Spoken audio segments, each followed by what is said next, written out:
Radio Free Skaro.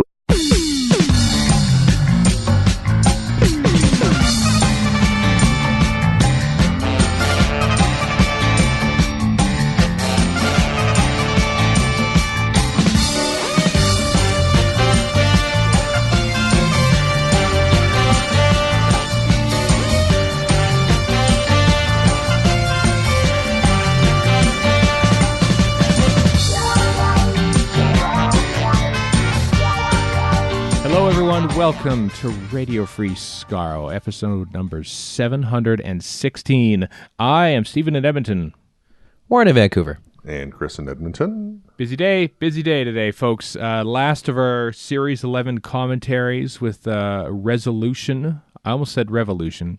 Resolution, the 2019 New Year's Day special, and thus the last broadcast episode to date of Doctor Who. How fitting that we wrap up our commentary series. Danica LeBlanc, by the way, our friend from Doctor Hooch and Variant Edition Comics here in Edmonton, joins us for that. How fitting that we wrap up those commentaries on this day when we have a brand new trailer for Series 12 and a whole bunch of news to talk about the next season of Doctor Who. The trailer was dropped on Doctor Who Day. Doctor Who has been going for 56 years now, everyone. 56 years of Doctor Who, apart from the 15 years in the middle. Take that, Star Trek, as is tradition to say every year. Exactly, yeah. Let's talk about that trailer. Let's rip off the Band-Aid and talk about this. I was fairly impressed by that trailer. I don't know about you, chap. Well, I just got home like literally last night from Toronto from being at work, so I watched it 3 or 4 times, but that's as much as I had a chance to do it. Well, I liked what I saw, but I just I couldn't Zapruder it like I usually do. Oh.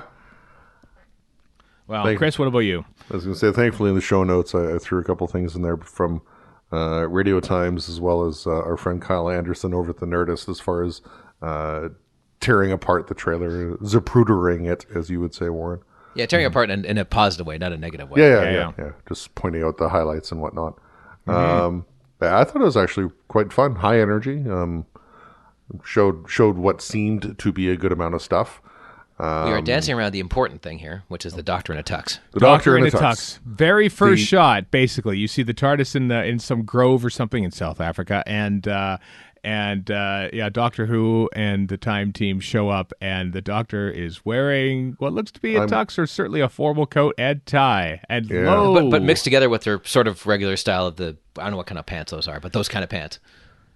I saw a very, as I was saying before we started recording, saw a very, very, very, very positive reaction from the bi and lesbian women out there in Doctor Who fandom, as far as Jodie Whittaker and the tuxedo is concerned. I will also add a very positive reaction from certain sectors of the straight male population as well. Yes, I'm not one for doctor attraction. Let's not close the doors here, all right? No, obviously not. But somehow the reactions I saw were more from the ladies out there than the men. Well, I mean, the thing is, like, I'm with the JNT on the no hanky-panky in the TARDIS thing. I've never had a reason to be attracted to a doctor before in the first place. And now, but when Jodie was introduced, I'm like, nope, off limits. Like, my own personal weird rule. But now with the longer hair and the tux, this is a tough battle, man. Yeah. Well, I mean, it's finally time for us straight guys to have a doctor to fawn over. What? Oh God! No. Is this? Are we suddenly on YouTube or something? Yeah, is that what just happened? So Jodie's in a tux. I might add, as we frame advance through this trailer, you're right about Chris. You saying that it's fun. I think that's like last year's launch trailer too. Was, I think in recent years it's been like dramatic music and dark stuff. It's sort of building up, basically typical trailer stuff. As has been done around the industry, but this has like an uppy pop number basically throughout it. There is some sort of dark foreboding stuff about halfway through. The doctor sort of says, there's something coming for me, but hey, we're all family, and then they're back into fun again. It doesn't end on that sort of note of doom laden. And somehow the implications is that 1943 Paris is the dark thing. One I guess advantage of the trailer coming out now versus earlier in the year is they've got the entirety, like Series 12 has wrapped filming. Yep. So just this past week, basically, just this past they posted week, a video that it had finally wrapped. Yeah. Yeah. But they've got the entirety of whatever they've shot for Series 12 to draw from for this trailer, for anything that might, like, there wasn't much. There was a little bit, but there wasn't much in the way of anything that looked like it was like CG shots or stuff that required lots of post. But they've got the entirety of Series 12 to draw from for the trailer, whereas back in the late 2000s, we would see a trailer and it would have content. It would look like it's wide and broad and whatever, but it would have content from like the first 3 episodes of the season. Yeah. Yeah. Well, I mean, we don't know what's going on here, but I have done the frame advancing, Warren, so I have sort of like tried to determine which episodes. You will notice that Doctor Who is wearing her same suit as she is in the opening scene, I believe, when she's told about the fact that she's in Paris. So that's an intriguing thing. Unless there's 2 different opportunities for her to wear suits, which I say, that would be awesome. But now, I like this. I like that Doctor Who has been listening to me personally in my yes, and only you in my own wishes and desires. And there's a scene there where there's a scorpion-like alien running out of presumably what would be like sometime in history. I don't think it's the Paris 1943 episode. It might be the one with newly announced guest star Goran Visnich as Tesla. That seems to be the thing that everyone's drawing, that Tesla is going to be Nikola Tesla. Mm-hmm. But what I liked about that, though, sure, there's a scorpion running out and threatening Yaz, but Yaz is wearing period costume. That was my one major complaint with the period episode, that the historicals they were doing in Series 11, is that nobody was wearing like proper costumes. They're just wearing their jean jackets and stuff like that. Well, Yaz is in like some period dress and stuff as she's running from the scorpion. So already my personal desires and demands. Let's not beat around the bush here. Demands for Series 12 have been addressed. So very good, very good. This scorpion creature of which I'm just frame advancing through the YouTube version here. Mm-hmm. This scorpion creature of which you speak, seemingly played by Anjali Mahindra, who was Rani on Sarah Jane Adventures. That's an interesting twist. It's I think some people have sort of thought that like was Arachnos. I've seen it, but there is some similarities just to the head bob and stuff like that. But it appears to be. Well, it's a big spider with a humanish head. So the fairly logical conclusion is that it might be Arachnos, even if it isn't. And you don't exactly see it for a great length of time either. So Arachnos was my first impression and also as well. The national sport of Doctor Who fans is to compare it to something in the past anyway. So yeah. Well, especially when there's been announcements of multiple of more past stuff returning, and as we see a Cyberman, very rusted and cool looking Cyberman in the trailer, it's not a big logical leap to think Rachnos. They may be playing with my emotions here, but are they trying to create an arc or not? It felt like an arc might be in here, but I could be very well wrong. It's a trailer, Warren. I wouldn't leap. I know. Into I can't help myself. Yeah. I'm not sure we're going to get that from this, but no.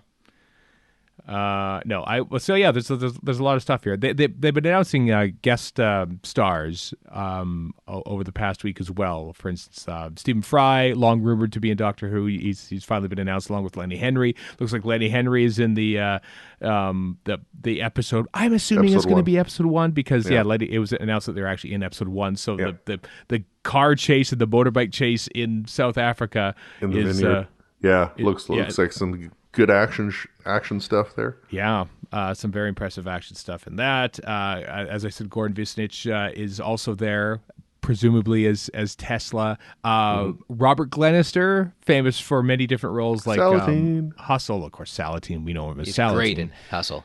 And as well as Sink or Swim as Peter Davison's co-star back in that early 1980s sitcom that he was making at the same time as Doctor Who.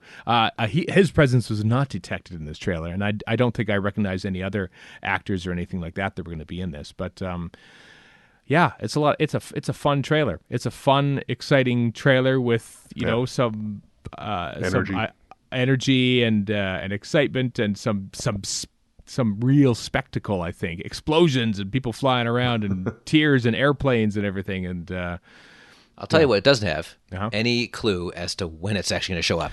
that's the one thing that I was hoping for. We have a podcast to plan here, okay? I think Once again, Stevens and only Stevens' wishes must be acknowledged. yeah, I think I mean, just based on everything that I've heard, and indeed the TV New Zealand sales document that was found online a couple weeks back, it does appear that it's going to be a New Year's Day thing with the series following shortly after. What we don't know, I know the Mirror is reporting Saturdays.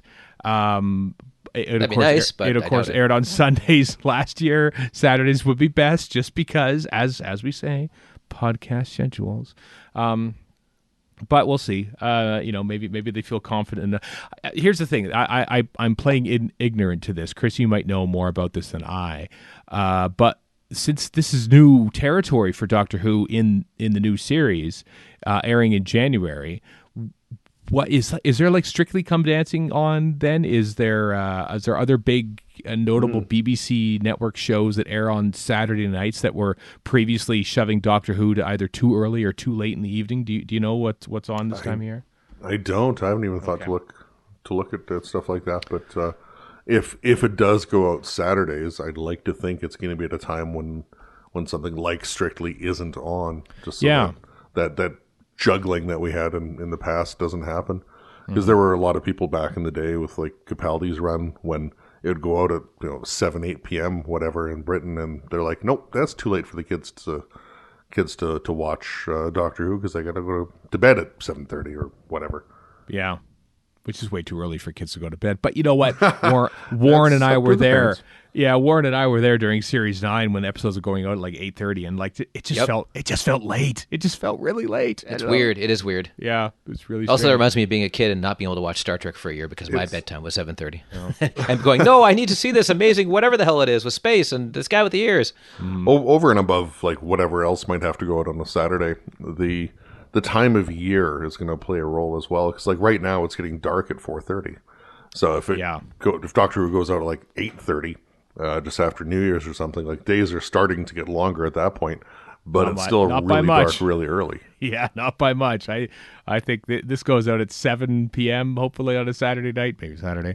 That's a perfect time. If so, there I you like how go. you're trying to BBC. do like the power of wish fulfillment here. Just keep mentioning really it. Somehow it'll happen. Hey, I got my period costumes, man. I mean, I'm pretty happy about that. So They read your mind for this. Now what about that? yeah, it's interesting. Just as we go back to the trailer a little bit, there's a shot of a Cyberman coming out of a flaming wreckage by the looks of it, and it is an altered version of the most recent new cyber Well, costume. I mean, that makes sense. Right? Yeah, it does. Yeah, I mean, to say that I don't think it's a new design entirely. I think there's like there's a vent on the side of his helmet that.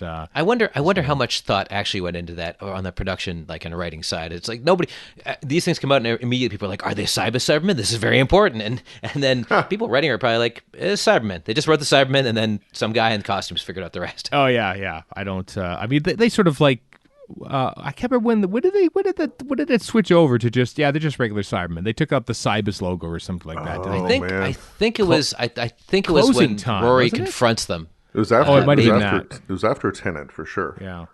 So Was it the Pandorica? Good Next Man Door- Goes? No. When Next did Doctor. Rory do the Next- confrontation thing? Was that Good Man Goes to War? Good Man Goes to War. I think so, yeah. I think it was Next Doctor were the first Cybermen that. maybe. I think that's where the crossover happened. It's been a long time ago. You And understand? like they don't care. Like at World Enough in Time, they just hand wave away the fact that there are new Cybermen and the Mondasian Cybermen.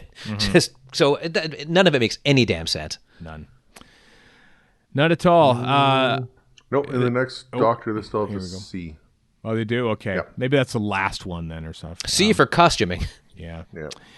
Any other thoughts on the trailer that we've seen here? There's spaceships as well, and people locked up. Well, I always love watching the wave of fandom go from utter negativity before the trailer, then cresting up to positivity during the trailer, then still pretty positive, and then kind of back down to negative in a couple days' time.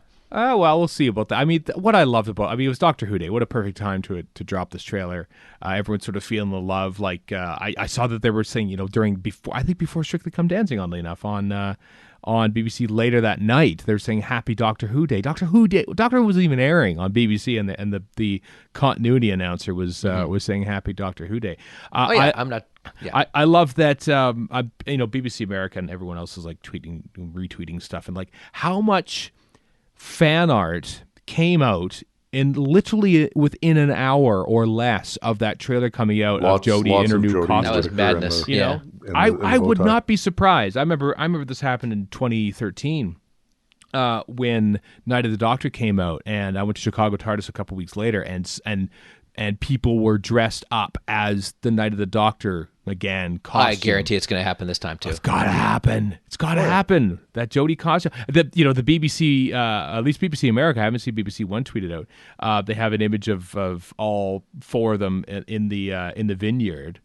Shot in South Africa, and they're all in their fancy dress. Yaz in a very nice sequined outfit as well as Bradley Walsh and Tosin Cole looking very nice in their tuxes. And then there's Jodie looking very like Series 7A. Yes, that's exactly what I was thinking. Matt Smith costume in a way. I found that quite intriguing actually. But there you go. Like basically, that's a costume shot. There you go, cosplayers. Get to work. There's your inspiration. You got the coat. You got the tie. I like how you think that's that simple. Like I don't know anything about cosplaying, but I'm pretty sure a cosplayer will tell you that's a lot more complicated than you just made it out to be. Well, I think they're also pretty quick on these things. Well, as yes, well. I'm not denigrating their skills. I'm sure they are very quick. I'm just saying there's probably a lot more to it than we think there is. Anyone want to venture any guesses as to the white haloed people who look to be like teleporting in or out or something? I was guessing they're the same as those gas mask guys later. I don't think so. It looks like the same gas mask as guys don't have. So the I'm just kind of frame advancing, and the 6 white characters, like in the white halo kind of thing, is just before the gas mask ones, and the ones teleporting in or out or whatever.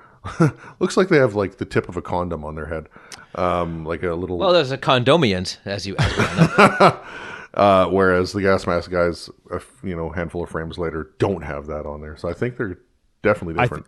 I think it matches the one that is sort of breaking through the TARDIS doors into the TARDIS door.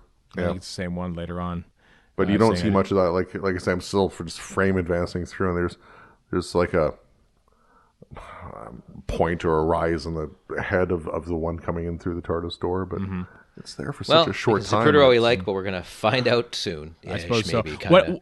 What I love about trailers, sometimes you think, oh, this is going to be a massive part of the episode, like a whole episode will revolve around this, and it's like literally like almost like the James Bond pre-credit sequence. Throwaway. Yeah. The Tennant years were particularly, I don't know, bad or good, but they were particularly that. Oh, I thought the Capaldi years. What the one where what was it? The Viking one. Woman who died, the girl who died, starts off with Clara in space in a astronaut outfit. And that's how the episode starts. And you think, oh my god! If you saw that in the trailer, thinking, whoa, there's an episode with Clara in space. No, it's like literally like the pre-credit sequence in a way. Yep.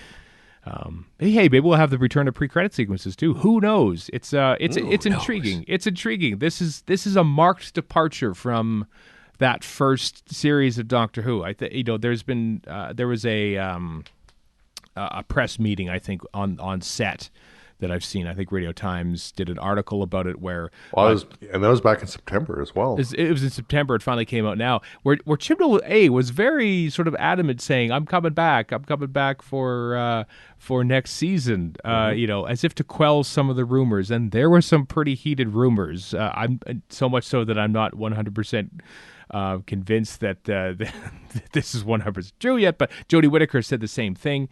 But I think the abiding thing was almost like that Series 11 was like a starting off point, a recruitment year, if you will, like sort of like saying we are sort of like, let's just take everything back to basics and try and get as many people on board with as little baggage as possible. And which I'm fair with that. Like, I don't know if it worked or not, but I'm fair with them trying it. I think it And worked to it because, as we've said often on the show, I discovered that there were friends of mine, people I knew, who had more or less been going through the motions watching the later Moffat series, not enjoying it that much, and they felt like they were enjoying Doctor Who again with this. To be fair, Moffat was also going through the motions and not enjoying it that much. So possibly. Well, I mean, I think we've talked about it before as well, but RTD did the same thing when the show came back. There was only so much he wanted out there as far as the lore and history and mythos go. Which was a brilliant move on his part, I think. Well, you can't bury people in No. The show has a history. It was very, very pragmatic and good of him to recognize we can't just deluge new viewers with all this stuff from basically 26 don't years do of the history. TV movie opener. Pretty much. Yeah. Like, go on. I think the lesson was learned from the TV movie in that regard. I credit the TV movie with a lot in retrospect by basically making the mistakes that that a full series it would have been disastrous for them to make. But also, they tried. You got to give them points for trying. Absolutely. An almost impossible task, especially given the time. At the time, you were basically, Star Trek was running things back in the 90s, and continuity and star dates matching up was like the thing. You had to sort of adhere to the past. Star Trek also had their canon Bible and all that kind of stuff where they they had to adhere to this and that. And Doctor Who didn't it'd only been gone with 9 years, I guess. 9 years, less. but it had been taken care of by the fan. The fans were the caretakers of Doctor Who essentially, and therefore canon was super important at the time, and so we needed to have that regeneration from to the point where there are people that 7 to 8. still insist that some novel stuff is actually true canon. Or if you're talking about the movie, the regeneration I thought was demanded to be in there by Philip Siegel. Yeah, because he knew that the fans were. But he's also a fan. He's also a fan. Whereas, after hearing your interview, I have a new respect for the guy. Not that I didn't respect him before, but after hearing, he might not have gotten it right. But so what? RTD could have screwed it up too. Exactly. Or Moffat for that matter. I think that if they hadn't done that regeneration, I don't know how we got to the TV movie here. If they hadn't done that regeneration and sort of say, hey, it's actually kind of unnecessary. Like Paul McGann becomes the Doctor in his only TV episode, literally a third of the way through. I don't think they would have had the maybe the foresight or the hindsight, I suppose, to say, hey, let's just start fresh in Rose with a brand new Doctor. So it's a bold thing to sort of say, hey, let's just cut the past and start anew. Especially it's sort of easier, I suppose, in 2005 because you don't have fresh memories to build on. For Jodie's first season, everything is relatively fresh. You've just there's Doctor Who has its own history now in the modern era, but it also had 10 years and people who are just getting into it. There's people who didn't grow up with it, or it passed them by. I guess. Could you imagine for the 2005 revamp if they did start it off with McGann regenerating into Eccleston? It wouldn't make any sense. But I seem to recall other. It wouldn't make any sense or anything like that. You're right. But, I mean, it would take away from certain things. But also, there goes your whole War Doctor subplot later on. Exactly. Yeah. Well, not that they had planned any of that. Yeah. No, not that it was known or planned or whatever. But, yeah, that would have taken the War Doctor option off the table. Yeah. I seem to remember there were abortive attempts to get new Doctor Who happening before 2005, and all of them were also steeped in continuity, and that might have been part of why they didn't go anywhere. Well, there are all the movie attempts and whatnot with Donald Sutherland, for example, and who you name them. To Stephen, you're very right. What the Doctor Who TV movie did wrong, the new series learned from that and did right. Yeah, and not even wrong. It just you got to cut him a little slack on that. Yeah, I mean, I guess it was wrong, but I have greater sympathy than I used to. Yeah, and I say that's still enjoying the movie as a thing.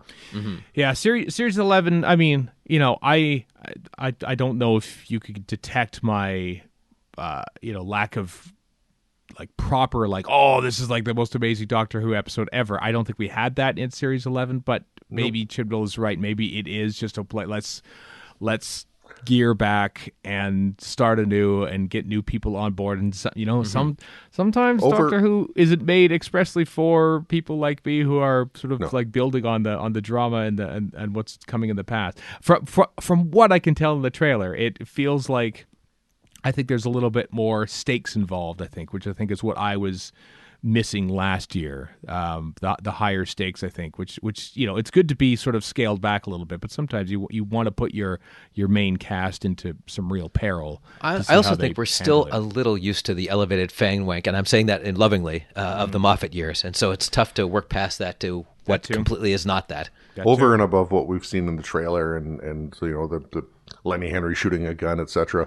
It's been reported here and there that Chibnall is saying like episode 1 is like this whiz bang start with a the biggest episode they've ever done. Biggest episode ever.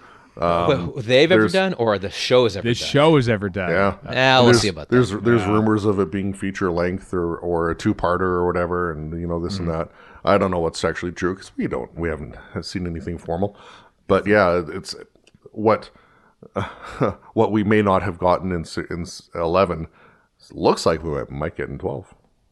Could be for that just oomphy thing based on a 1-minute trailer. I've missed this. I've missed talking about new Doctor Who. So have I. Dissecting new trailer stuff and things. I don't think we've ever dissected trailers as much as we have before. Maybe because when Doctor Who is gone for an entire year, and we have nothing to talk about, much to our annoyance sometimes. And we still don't have an air date. And there still are some issues with the promotion of the show. I mean, I was going to say we've had how many promotional images? 3. Yeah. Well, we finally plus got a couple. Three plus the silhouette kind of guess the head thing that ended up being Lenny. I don't know if that counts. Lenny Henry and Stephen Fry. That was a bad I believe video. I referred to that as some kid's After Effects tutorial because that was not great. That was a bad video, I gotta say. Just sort of like who it is and who's gonna be announced at 10 o'clock UK time, and the lights come up and there's Stephen Fry just sort of mugging a little bit, just waiting for the image to change. It's like on there for a little too. It was a weird thing. They did not do that for the second guest announcement with Robert Glenister and Goran Visnich. I was just thinking that was probably a publicity still thing where they just switched the camera to video for about 10 seconds without probably telling Stephen Fry. Yeah, maybe an image like of them in costume from the episode. I mean, now that we've seen the trailer, I think we can, them in a suit isn't going to be that much of a spoiler. It's worked before. I mean, don't show us. What's his name? John Sims. But yeah, but a little more is fine. Yeah. So that was they're still working some issues, but now that I feel like there are some, like there's two sides going at it when it comes to promotional efforts. There's that weird casting announcement video, and then there's like the beautiful poster, which also came out earlier last week with Space for All with a coat, her coat sort of like billowing out to reveal the universe, so to speak, at the bottom. I think it's a beautiful poster. Oh, it's a great poster, yeah. And the slight animation that's going on in the Doctor Who TV website and stuff. Yeah, so there are two sides at work, and I'm hoping that the latter, the one behind the trailer, the poster, and the images and stuff, are the ones that are taking over now and pushing this thing into its broadcast premiere in what we assume will be a little over a month's time. Probably on New Year's Day at this point. Certainly not Christmas Day. That was pretty much confirmed. But it might be Christmas Day next year. That might be the special on, which I think is what they've wrapped filming on now. I think they've actually shot all of Series 12 plus a holiday special for next year, which is astounding to think about. Because I don't think now. I'm hoping that they'll be actually back making Doctor Who in 2020, and that they're not going to just wait until the Christmas special or whatever it is in 2020 air before they start working on new Doctor Who in 2021. I'm assuming that's not going to be the case, but it's a rare case of them making a new series of episodes before, like a whole chunk of episodes before like another one has actually aired, so if whatever, we don't know, have any rumors of casting changes or something like that, but if like the cast changes in that holiday special next year, it just seems quite fascinating that they would just like already be doing stuff that will take place afterwards, several months before it'll air. It's a weird timeline. I mean, it all depends, of course, on when Series 13 happens to go out, if they take a year off or whatever. But one interesting thing, if they do it that way, like if they have a Christmas 2020 special, but they start filming Series 13 earlier in 2020, which, I mean, would make a lot of sense if they're doing a 2021 series. Yeah. But if there are cast changes that happen in the Christmas special, we're going to know about that in advance during the filming of 13 during 2020. And that's going to put the kind of put the kibosh on surprises, or at least that or those surprises for casting and Christmas. Yeah, I don't think you can have surprise. They try. I mean, you can have surprise recasting, I suppose, like Jenna Coleman not leaving at the end of Last Christmas. But I don't think you can have surprise. Oh, I'm out. By the way, I think that always has a built up. And we've talked about this before. I think it's sort of disrespectful to the actor to sort of say, you know, oh, we didn't give them the build up to their own finale. We just sort of dropped Which them. has happened before too. Leela springs to mind for one. Oh, in the classic, but not in the modern series. You can never do that. No. You know, No. I think we had a fluid link a while back, or maybe it's just been in the list, and I just keep looking at it. You know, the question of being, do you think there would ever be a surprise regeneration? And no, I don't think there would be. You know, they sort of pulled that trick in the Stolen Earth, Journey's End, but he never actually regenerated. But you couldn't. Well, no, technically he did. Yes, I know, but the actor didn't change, and so I don't think you could do that. And how many times during Capaldi's run in Series 10 did he have fake regeneration? Exactly. So I find that vaguely annoying that they fake regenerate sometimes. I'm like, no. Yeah. I think they pulled that card. So it'll be interesting to see what happens but next year. But hey, let's worry about next year. Next year. We're Doctor Who fans. We'll worry about it now. That's a good point. Yep. Hey, just a couple notes before we get on with the rest of the news list. Well done on Unearthly Convention, sold out convention this past weekend for their first one back in the new era, I suppose. It used to be, of course, Long Island Who, but now it's an Unearthly Convention in Long Island. So well done, Ken. And I'll be at Chicago TARDIS this coming weekend with interviewing Tosin Cole on the Friday. Sweet. And yes, I know Tosin Cole, who we saw in, like, this is a rarity. This is a rarity to have someone from the current Time team for whom we've seen a trailer mere days before and go on stage. So I imagine he's going to reveal everything about it. You can ask him questions and he won't give you a damn thing about it. And had Series 12 not wrapped, he might not have been available to go. So. I know. I sort of was keeping an eye on going, oh, he's going to back out because they had to do reshoots or something. But no, it's wrapped. So yeah, next weekend I'll be at Chicago TARDIS and doing episodes from there and hopefully technical bugs and all that notwithstanding, hopefully you'll hear those interviews on RFS in the days and weeks to come.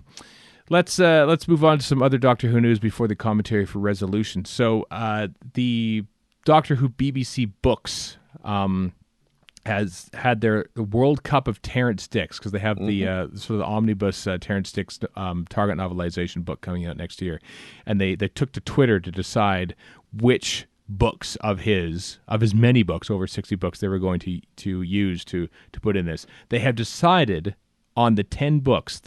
They had 8 that went in that were decided via their Twitter poll.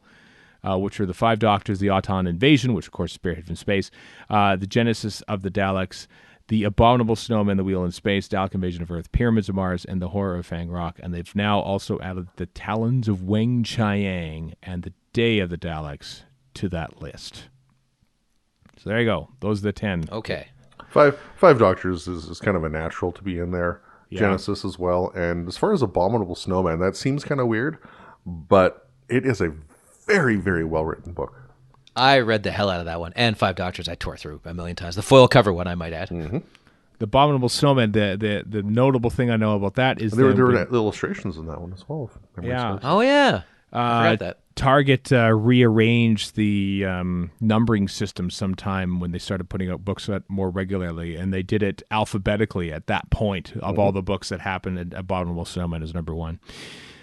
So even though it wasn't the first one released, obviously, it is the first one. And part of me thought, did people just look at the top of the list and vote for that one? Speaking of the original ones, so I've been going through the season 18 Blu-ray set, and a little while, I don't know, the other day, finally watched the Weekend with Waterhouse featurette, and Matthew Waterhouse has like original printings of Doctor Who and the Zarbi and Crusaders Nice. and Exciting Adventure with the Daleks, which is Dude's a fan. kind of cool. He was a fan. Well, he is a fan. Yeah. Yeah. Yep. Absolutely. So there, that should be coming in the next year, I guess. So very exciting and very cool. Very cool way to do it too. Because you couldn't have published them all because it would have been one giant book to do that. So they didn't do that. DWAS had a nice thing. They had a charity appeal for artwork produced by Target illustrators that you could auction on the proceeds would go to a charity chosen by Terrance's family, which is Save the Children. Save the Children. And they're all sold out, though. They're all sold out. These these sets of art cards and stuff, including a Target button with Terrance in place of the word Target, which is just superb. I don't know why I never thought about that before, because it is a perfect mix. It's all sold out, though. So well done, everyone, for supporting the auction and supporting the cause.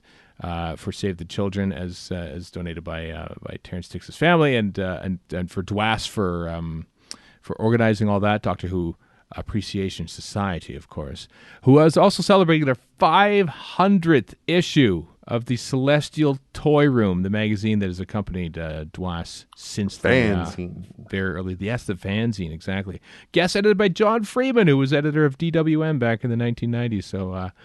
So he guest edited the 500th one with the Alistair Pearson artwork of Colin Baker on the cover, which I believe is from his book that David J. Howe and Stephen James Walker put out for the Doctors, the ones that I tore the covers off. Book, the Sixth Doctor book. So I had that. So well done, DWAS, for 500 issues of the Celestial Toy Room.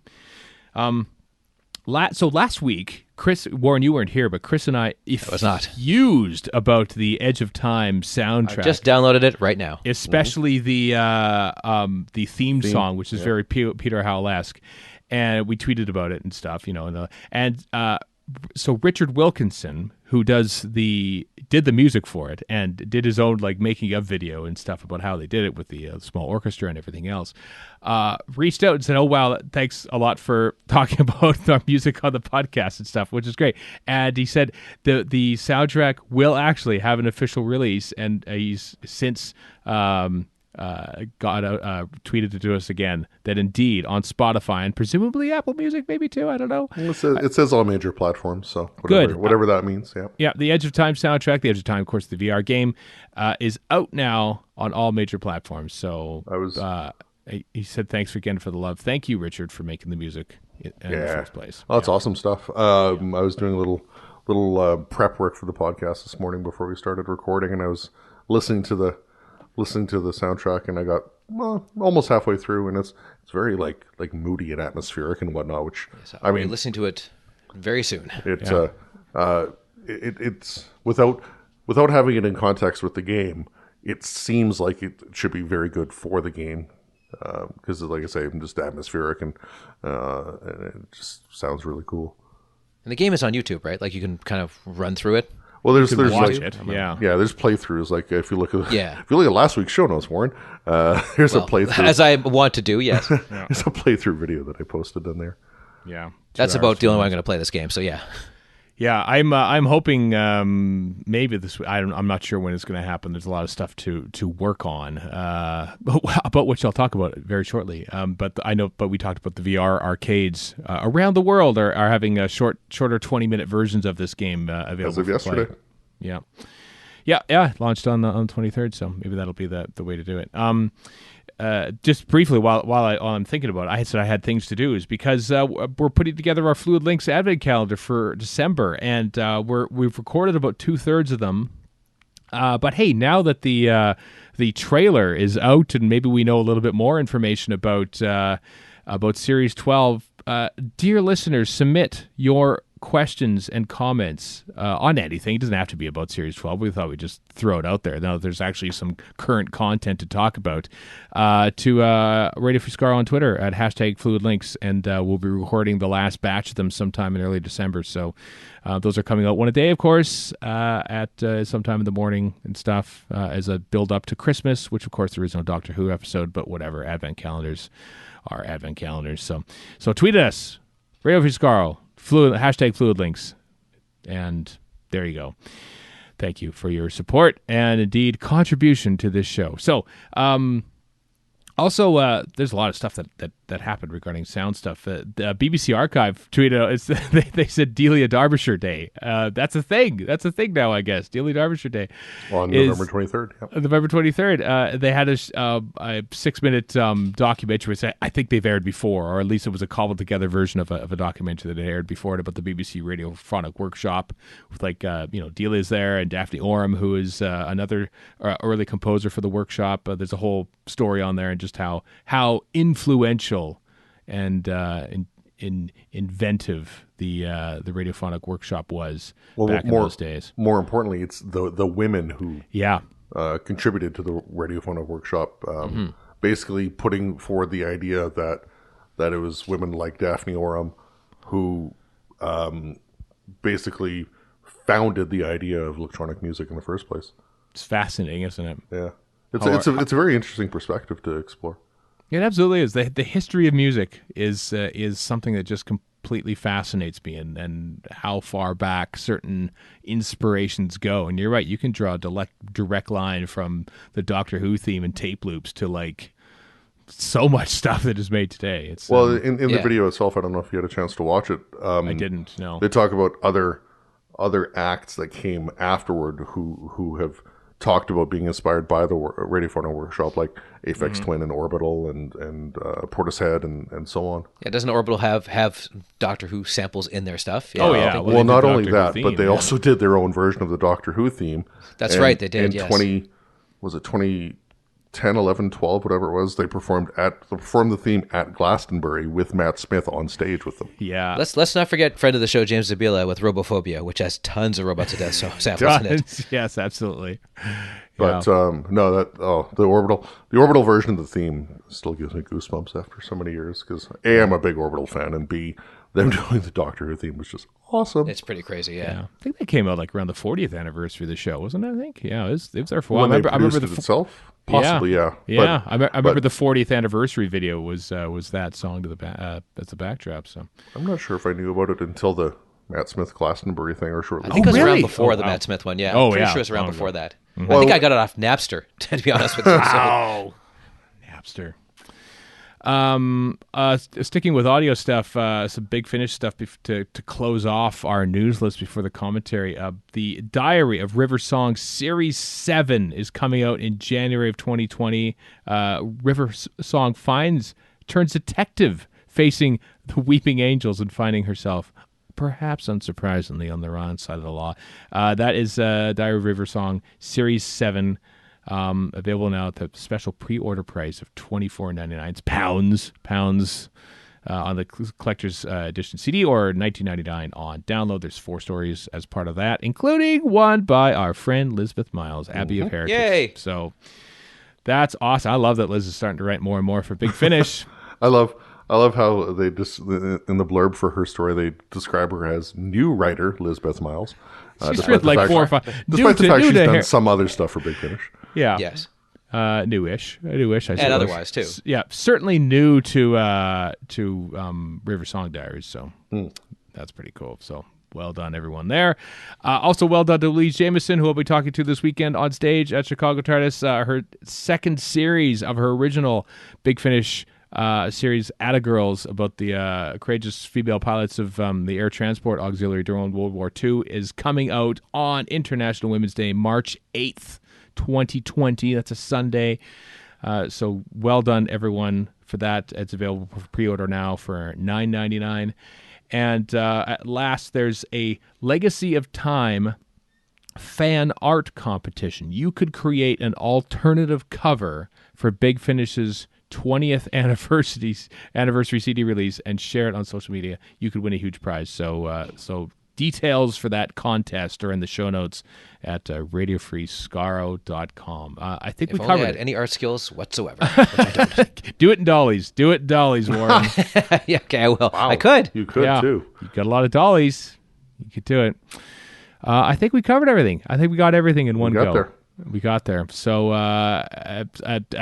we close on. We recorded this commentary several weeks, if not months ago. So I hope to see you all at Chicago TARDIS this coming weekend, everyone. Please ignore my topical references to the Mueller report or whatever. Yes, indeed. And I'm sure whatever we said about Brexit is 100% accurate. Oh, totally on board, yeah. So, without further ado, after the very short break, our commentary, our last commentary for Series 11, thanks for joining us for those, by the way, our friend Danica LeBlanc joins us for Doctor Who Resolution.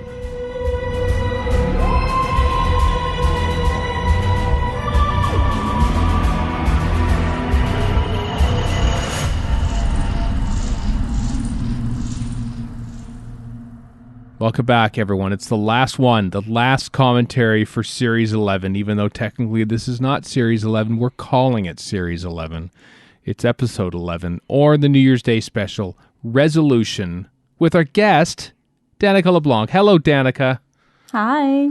It's you of course had been on you were on the show when we were talking about the Eaters of Light a year or so ago, wasn't it? I did get my choice last time as well. That's right. Yeah, we talked about them there. We're doing commentaries this time around.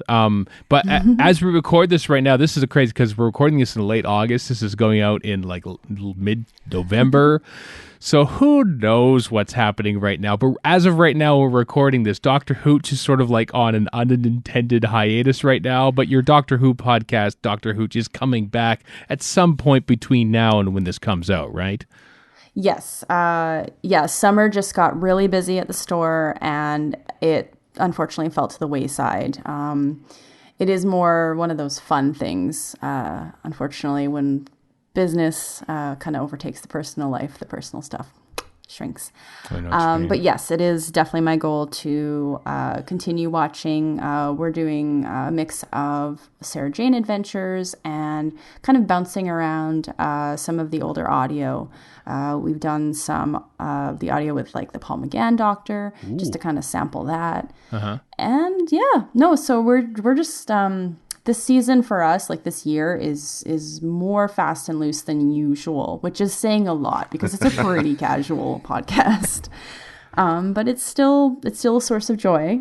We've been doing it for, over 4 years now. Wow. And I never thought we would be doing that for that long, but very happy to be doing that. I mean, it's something I would be doing anyway with my partner, Brandon. We just happen to be able to share it with a lot more people than usual. Mm-hmm.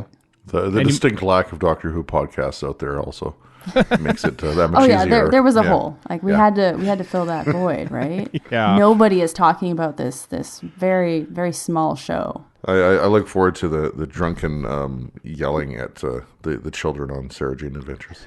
Yeah. Yeah. Shut up, you brat. Let them have it. There's a bit of that. Mostly we are critiquing the ex-wife's smothering skills as if we had any right to do that. A childless couple critiques of parents about how they raise their children in England. Yeah, perfect. Yeah. I should mention also that Danica is, of course, from Edmonton. Right here, 3/4 of this podcast right now is in Edmonton as we record this. And one former Edmonton Tonian knight. Oh, sure. Mm-hmm. Now you own up to the fact that you're from Edmonton. Warren. I lived there for Sure. 30 years, so Yeah, I know. You disowned it several years ago. Sure. Tell us what the local comic shop you do. Variant Edition. Well, we have been open for about 4.5 years, and we're in the west end of the city. We do comics, graphic novels, used books, back issues. We really push a sense of community and inclusion. We try to find stories that may not be heard as loudly as others. Basically, we try to kind of dig a bit deeper when it comes to what is available out there. There is actually a lot. which is good. We're pretty lucky right now. We're living in a really awesome age of comics and creators, and there's new voices every day. So it's been pretty fun, I gotta say. Like it's a lot of work and a lot of hours, but doing it is very gratifying. And you do it very well. And Thank you. Your bookshelf displays in the store itself always change and are always worth the price of coming into the store just to see how you've arranged things on that particular week. So well done. There's no cost to enter the store, so you're saying they're worth nothing? Yes, it does. There is a What a cover high charge. compliment. Yes, it's one of those rare stores that has cover charges, but I don't know how you do it, but you did it. But you do not, of course, have a cover charge. But yes, if any Edmonton listeners do pop down to Variant Edition, and even if you're coming into town, do give them a look, because it's a great shop, and you should be commended for your work both on that and on Dr. Hooch. I will try to work on my work-life balance in the fall. But that's a ways away, or we're in the middle of it right now, depending when you're listening to this. So without further ado, hey, it's almost been a year since this episode actually aired by the time it comes out. It's Resolution. It's the New Year's Day special. I assume everyone has got their legally purchased Blu-ray, DVD, HD, DVD, Laserdisc versions. Good, because you've got to cue it up to Resolution, the New Year's Day special. So we're going to press play in 3, 2, 1, play. Here it goes. Doctor Who, Resolution in 3, 2, 1, play. Ooh. I know. Yeah, this is your first time seeing the spindly BBC logo, is it? Oh, wow. Yes, we'll pretend it is my first time. And yeah, we don't have the opening titles. There's a horse. That's the opening title, is the horse. That is true. I mean, they have a horse budget now. That's pretty cool. Like, they haven't had a horse budget since 11. It's true. Did 12 never ride a horse? He seemed the horsey type. He wrote it in deep He had a breath. tank. Oh, that's right. Oh, yes. yeah. Yeah. Wait a second. Uh-huh. I'm realizing a theme. All right. Everyone, possibly except Eccleston, has rode a horse or has been near a horse. I think you are right. That's true. Yeah, Eccleston never had a chance to ride the horse, did he? No. Well. Wow. That just blew my mind. And if you're thinking back, let's see, Tom Baker rode a horse in Androids of Tara and Mask of Mandragora, although it might have been Terry Walsh. And I don't think Colin Baker, Davison, McCoy, no, there we go. Nope. Precious few doctors have rode horses or ridden horses. Well, there you go. Yeah. Yeah. These So now this has to be some kind of a theme, right? Like, yeah. What we're hoping in the next series is that the Doctor rides a horse. I hope so. I mean, I'm sure Jodie can ride a horse. Maybe she can't. I don't know. I mean, they're British. Like, they naturally can do that, right? Right? They have helmets for that. I love these giant MCU titles, by the way. Me too. I wonder what, if that was Wayne Yip, the director, who said big titles, or if it's said in the script. Because I know in the later Moffat era, they were having really different looking place name titles. You know, they would sometimes even work them into the actual picture in some way. Oh, yeah. I think I remember that. Yeah. I like this whole preamble because they managed to throw a bit of mythology into it and justify the fact it's not the regular Daleks. Yeah. Yeah. That No, we I don't think know that's yet. pretty cool. And this is a nice little subtle sign of the Dalek there with the bones, I guess, or whatever. Oh, look at that. I never noticed that before. Oh. And of course, the one who lets down the side is a Yorkshireman. So Yeah. Yorkshire. This reminds me of, I think this New Year's, I went to bed at 10, didn't have a drink at all. Woke up the next day walking around smug as all hell. Do, you're all hungover. I feel great. La-di-da-di-da. I still managed to stay up till midnight because that's just normally what I do most nights. But I didn't go anywhere. I watched a couple movies, and I was in bed at midnight, and Yeah, it was just yeah. the most pleasant night. I think that's about what I did. I also have a policy. If the year's been crappy, I'm going to go to bed early, just to get it over with quicker. I would be okay with that. Yeah. I worked a hockey game, and then I worked another hockey game when this aired on New Year's Day. So it's so in many regards like it was the final parting kiss of this series, making it inconvenient for me to watch and Yes. record a podcast. Well, it may still for. do that next year. Who knows? Yeah. So I love this conversation. It's very sweet. Yeah. You can tell that they've known each other for a long time, and this shift in their relationship is handled really well. And it doesn't overstay its welcome because it's so charmingly played, I think. Yeah.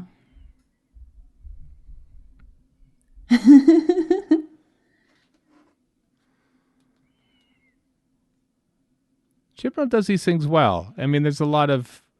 I imagine we'll probably get into this because I know that you were not the biggest fan of Stephen Moffat's time on the show, Danica. Yeah. But so, well, how did you see the shift then from Moffat to Chibnall? I assume you liked it better than the regime that was before this. I do. And yeah, if we're going to generalize, yes, I did. Yes, we are going to generalize. This is a podcast, after all. That's fair. That's fair. I do appreciate that Chibnall spends more time on character development, and characters are not changed and move arounds like pawns just for the sake of the plot. Everything, even the not as strong episodes in this season, still made sense with what the characters would do in that moment. And that, for me, feels more authentic than having a big mythology. Yeah. And having, like, each character sort of, like, be a larger part of the, like Clara became bigger than life itself. Amy became, bigger than life itself. Rory was a 2,000-year-old auton. Exactly. People just need to be people. As Depeche Mode once said. Uh-oh. There we go. You'll be amazed to know that these scenes were not filmed in the South Pacific or Siberia. I'm shocked to hear it. Yeah. But they were filmed in Yorkshire. They probably must spend all the money on the horses, really. Probably. Present day Russia! Stop yelling at me, screen. It is never not winter in televised Russia. Of course. Well, I hate to break. My grandmother grew up was in Siberia for a while. It's the same. It is basically snowy as hell. She came to Winnipeg, Manitoba, and she's like, "Oh, it's just like Siberia." My parents were like, all right then." Damn, they have good exterior scenes. Oh, here we go. The TARDIS. This bit here? season. I know. Look at that. Beautiful. Aw. That is like they should be having like pumpkin spice lattes right there. That looks like a commercial It's a family postcard. Yes. So I was in, this only makes sense to Canadians, Winners the other day, and I found Jason Arnopp's book, Inside Black Mirror, for $10. And I'm like, I'm buying this. So now I'm going through every Black Mirror, like one a night, and reading what they wrote about it afterwards. And so there's like 5 pages per episode or whatever. So much to my surprise, in the first season, one Jodie Whittaker is in it as a wife who cheats on her husband who has a memory implant and is a real jerk. And I'm like, oh, this is going some places I don't want Doctor Who to go. Wow. Thank you and good day. Oh, yeah. Seeing that after seeing her as the Doctor. That's wild. Yeah. I was like, what the hell's the Doctor doing in this? What? Huh? So Yeah, no, she was amazing in that episode. Like, Oh, yeah, that she was really good, So yeah. powerful. Just like I keep meaning to rewatch Attack the Block since she was cast, and I still haven't done that. So apparently someone on set, so the story goes, was wearing that scarf, that Paul Smith scarf. And the costume designer says, you know what, that would look great on Jodie. Can she wear it? And so they seconded it for use in this episode. She only wears it like for the first few scenes in this. But then Paul Smith basically said, hey, maybe we'll market this as the scarf as seen on Doctor Who. And they sold it for a pretty penny. And I own one, and it's a gorgeous scarf. There you Graham's go. scarf is pretty good too. Yeah, it was pretty nice. He's trying to also- match that. When we were in London, it was November, and I noted to myself that London men, women too, but men especially, they can really do the scarf way better than any Canadian can. Yeah. Like they just got an innate scarf wearing knack that we lack here in Canada. Fall fashions in general in London is a thing to behold. Just walking down the streets of London going, my word, there are a lot of fashionable yet somewhat frumpy looking people here. It's like, how do you pull this off? Fashionable yet somewhat frumpy. Well, I live in yoga pant land, so it's not quite the same thing. It's true. Yeah, you have to be fashionable enough and look like you just don't care about it. I think that's the balance. I think New Yorkers are good at it too, but I think Brits are better on balance, I have to say. This set they're on right now is the largest ever set built for Doctor Who. This is an actual set and not a location. That's amazing. Thought I'd throw that in as we see this somewhat amazing, creepy looking. Don't touch it. I know. Why would you touch It's a pretty it? damn Why cool would you looking Dalek, though. Yeah, no, I like that they made the jellyfish part of him different too, right? Like he's this completely different Dalek. And so they could have fun with all the squiggly bits. And is this the most we've ever seen of one of the jellyfish versions? Like we've seen them before, but they're always like after you destroy the Dalek or whatever. Oh no, with Yeah, Dalek we see usually a like lot. sitting. I guess what's his name and Into the Dalek for one. Well, that too, yeah. But then it was more of a actual physical prop. Where I think there's a physical prop that's sort of been augmented with computer graphics in this one. I think that is the case, yes. Yeah. Especially the one that winds up on this person's back, and I can't remember her name. What's her name? What is this character's name? Lynn. Lynn. Thank you. Ooh. Gross.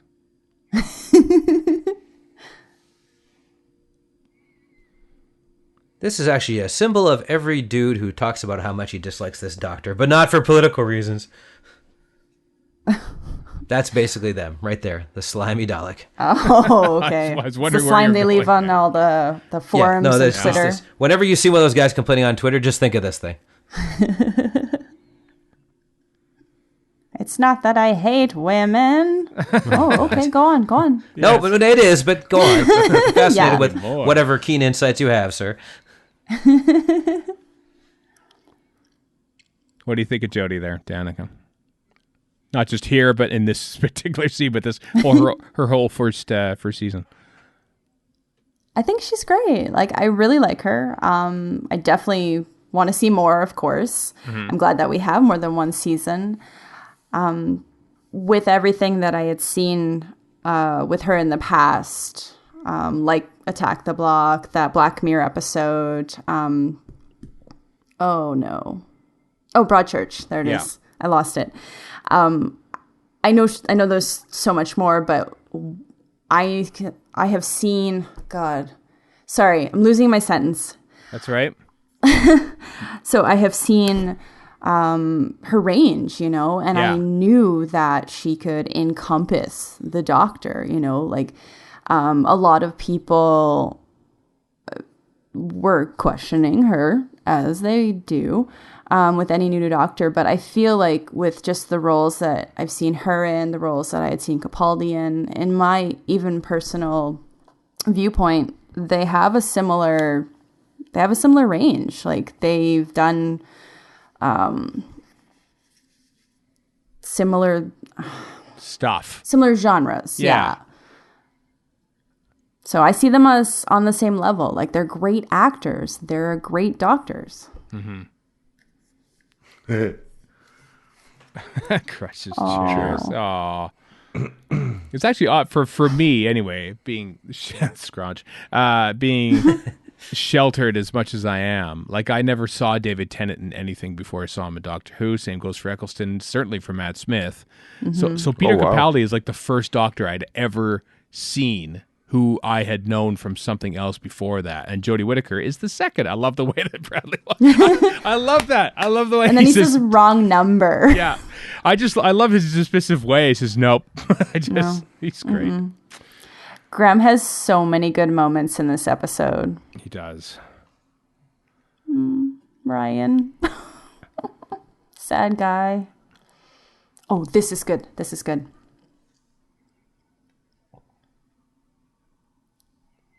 The dad bit we're talking about, right?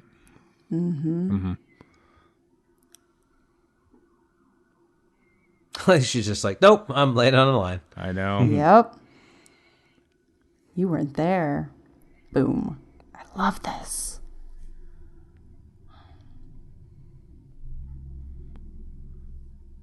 These are the doctor moments that I love when they stand up for their friends and they're just there. And there's no filter. It's great.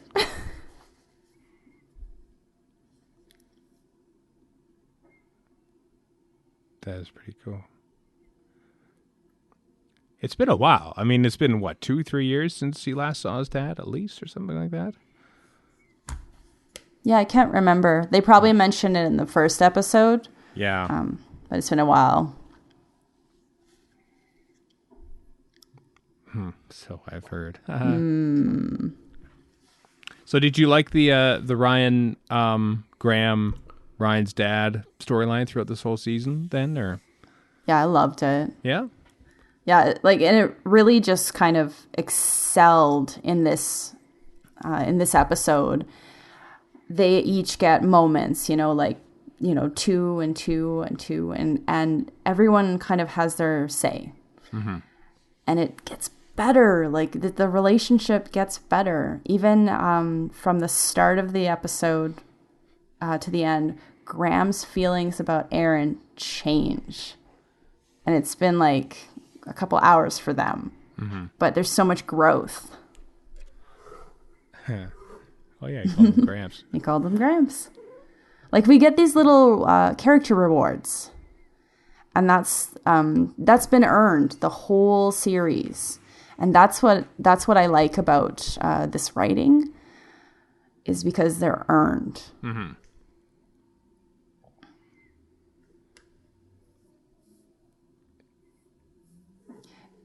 She was really good at playing trapped, basically, in her own body. Yeah. Yeah, Doctor Who doesn't do body horror that often, and so this is a pretty good version of that. I mean, I guess it kind of does, but Miglos for one. Wow. Yeah, the tentacles are like so slimy and gross. Really good. I'm surprised nobody did this at Gallifrey. Oh, yeah. Dalek on the back, yeah. I just kept thinking every scene with her, there's something on your back. Yeah. Yeah. I love the way that Yip directs this. God, yeah. Like With all the dissolves. Yeah, like there's like 2 or 3 angles going on at the same time. It's kind of dissolving in from one and out to. It's just like, it's so disorientating. It's so great. Well, also the way it's lit too, so it's kind of lit like it's like just a regular Sunday morning kind of deal, except you got this thing on your back. Yeah. Very cool. And when she does that line, her mouth is saying the line and her eyes are panicking. Yeah. And then she completely loses herself. And I'm just like blown away. Because I haven't seen her in anything before. No. Charlotte Ritchie be her name. I've seen her in a couple things since. Can't remember the name of the show. There's a British show, not unlike The Guild, where it's a World of Warcraft style game with, revolving around the in-game and out-of-game lives of the players. Oh, Dreamfall Chapters, I'm guessing? No, surprisingly. I'm just going through this and just looking at it. She wasn't called a midwife, which apparently Graham has seen her, seeing that he's watched all the episodes of Call the Midwife, is referencing the Saranga conundrum. So I forgot about that. good luck explaining that little conundrum. Black Archive. Ooh, is it the books or Both. Torchwood? Yeah. Unit, you mean? Unit, Black Archive. Not Torchwood at all. Every hacker ever. Yeah, if you just type really fast, you'll find the dark web. No problem. Why? Here it is, right over there. She's know. lying there. She is so hacking the Gibson right there. Yeah. I like how the dark web has gotten to be a thing where you see commercials, fear-mongering American news channel commercials. Are your children on the dark web? Maybe. Sure. I mean, they're on YouTube, and it's way worse. Yeah, exactly. Yeah. They might as well be.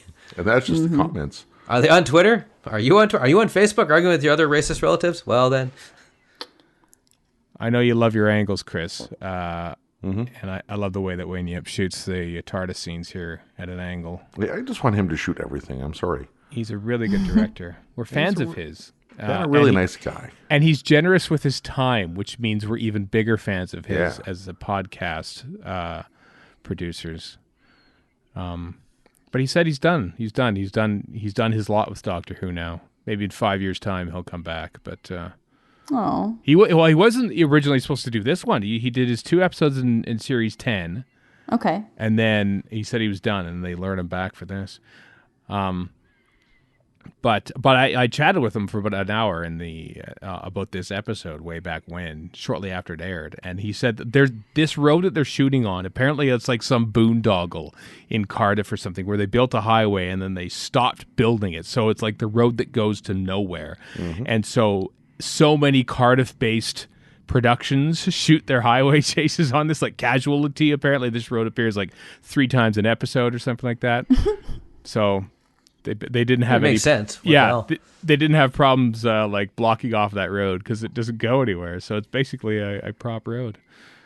He also said that all these scenes here were shot while the cast and crew were in San Diego Comic-Con at the panel last year, not this year, of course, because they weren't there for mysterious reasons as of time of recording.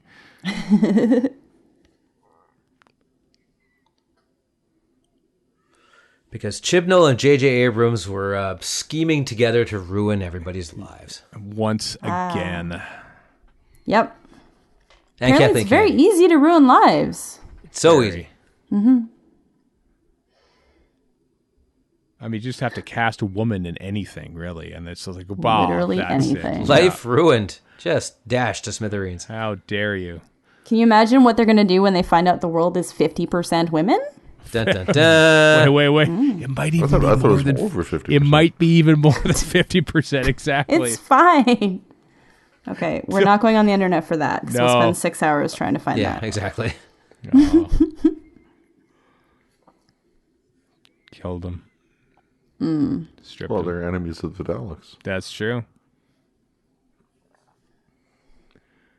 This episode does the idea of a human Dalek so much better than Daleks in Manhattan. Oh, well, yeah, it's tough to do, Also, frankly. they didn't Yeah. fuse them together. So, like the whole series 9 thing about half Dalek, half whatever hybrid thing.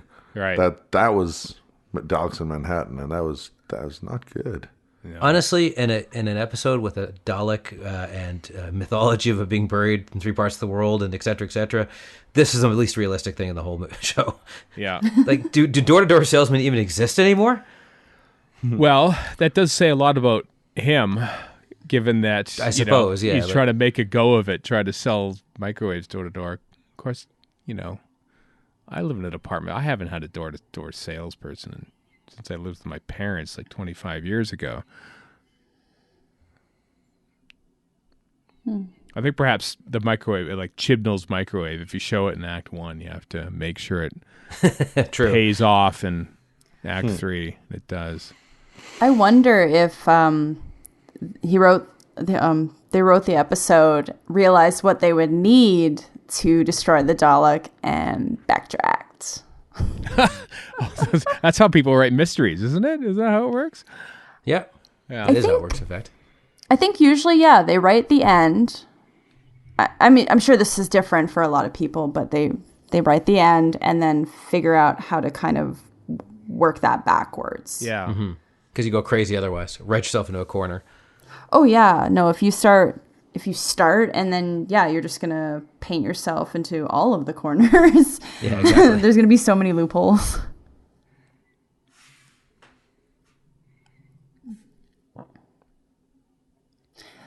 Episode 1, Ryan would not have done this. No. Nope. There's been so much growth, so much character growth. Episode 1, Ryan probably talked about it on his YouTube channel to like 17 views. Oh, Well, he only got 19 views for Grace dying. yeah. But he just titled it, Hey. I mean, the SEO on does need to be looked at. But Well, I'm sure he was overshadowed by the pigeon person or whatever in the sidebar as well. that's true. Yeah.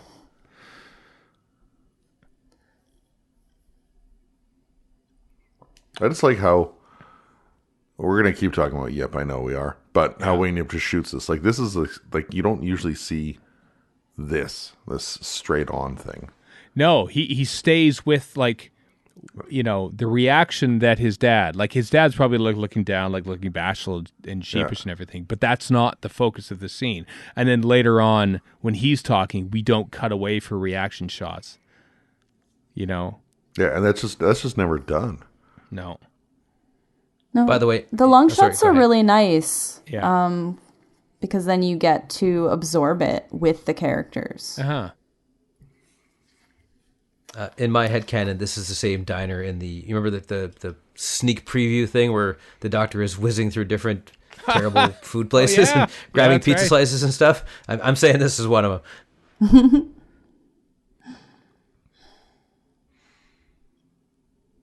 And I think they spent like the better part of a day on the scene. I listened to a bonus episode of the Chernobyl podcast. They had Jared Harris, who stars in that show and has also been in The Expanse. And I love he had a couple of interesting insights just about acting and how it's done now and how they basically like, you know, rehearsals happen basically while they're shooting. They do endless takes because that's their rehearsing basically. Mm-hmm. And then the other great thing he says, you know, when the script is written one last time in the edit suite, that's when they sort of bring out the best. But what I like about, you know, this kind of stuff is that when you get one solid take like this, like that's your performance. You don't cut away. You know, oftentimes you'll cut away to cut back to a different take or a different part of the take.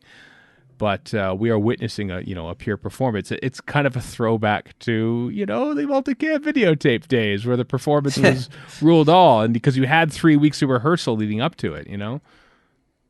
And also with digital shooting, it's not like you have to worry about the film running out. So people just shoot and shoot and shoot and shoot and shoot and shoot. Exactly. And Jared Harris being the son of Richard Harris, you got to think, you know, growing up in the industry, what the changes he would have seen over the how many years he's been alive. Yeah. He's also great in Mad Men, I'd just like to point out. Oh, I never saw him in that. He's also great in Adam Sandler's Mr. Deeds.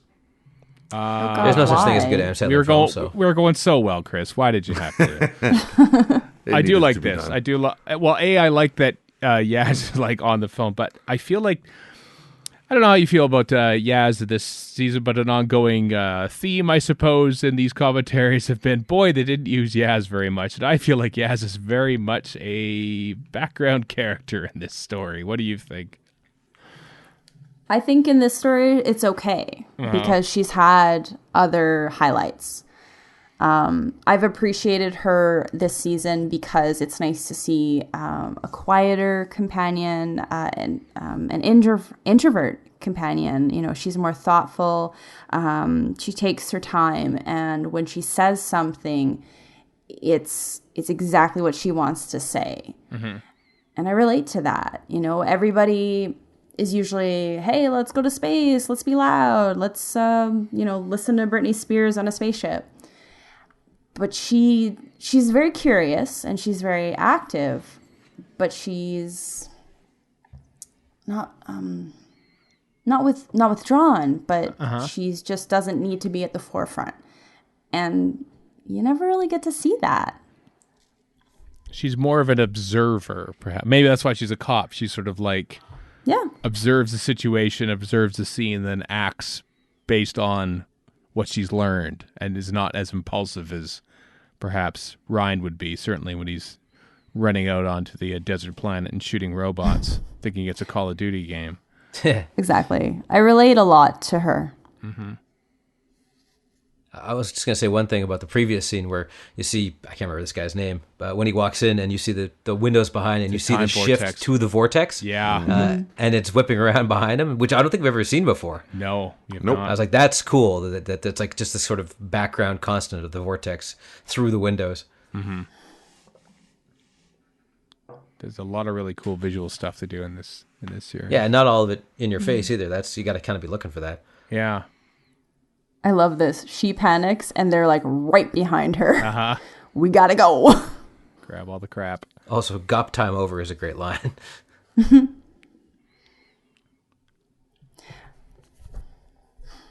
I like watching their teamwork now because they're so solid.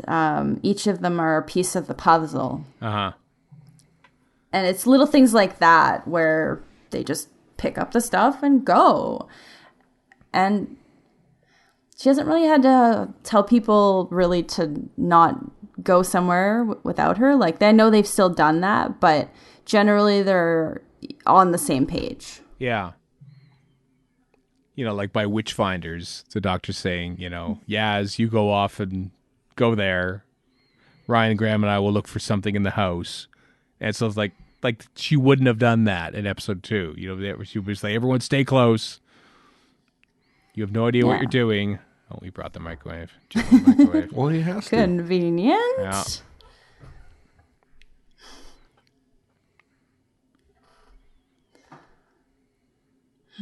So you chose this well, it was on your list. It was on your top 4. I think it was number 2 on your list, Danica. Why this one specifically? Why did this one rate so highly for you? This one was pretty solid in my opinion. I enjoyed watching it. It's a holiday special without being sappy. I liked that they did New Year's. That completely changes the aesthetic. And I felt that was a very big refresh. You get to see, of course, the family unit. You get tons of character development, character rewards, and there's tons of the male characters connecting, which you don't generally see in media. I mean, we're getting there, but it's not enough. So you get to spend time, like you were saying with the long shots, you get to spend time with people. And that's part of it. The cinematography is a huge part of letting us in. And then killing this them. poor kid. Yeah, this kid dies, yeah. I feel like in any other show, she would have cut off his hand. And I'm glad they didn't do that. Yeah. There are certain things you can get away with. That's cool, too. They just cut away to black, and that's it. Done. Because you don't need to show anything else. Nope. They did that with the cops, too. Like, she screamed, and then she was just lying on the sidewalk. Yeah. And I appreciate that, because, you know what happened. And your mind fills in whatever. Like, I'm thinking of all sort of hideous things because I see this body lying there. No, she just knocked him out. You've already got an hour of other shows. I mean, the economies you can make doing things like that means more other stuff. Yeah. Yeah, exactly. I also love how she just reverts to brute force to open this. She's like, oh, what Dalek wizardry? Oh, she's going to hit it with a crowbar. Okay. Brute force and I also cynicism, love that it perhaps. was the box in the middle of the room. Like, there was no searching. Yeah. Oh, this is so cool. I love this. I know the Doctor's done this before, but it just always feels new and fresh. Secret conscience. Like the microphone, too. Yeah. Obviously, the Doctor's homage to podcasting. That's what's happening in this scene. Yeah.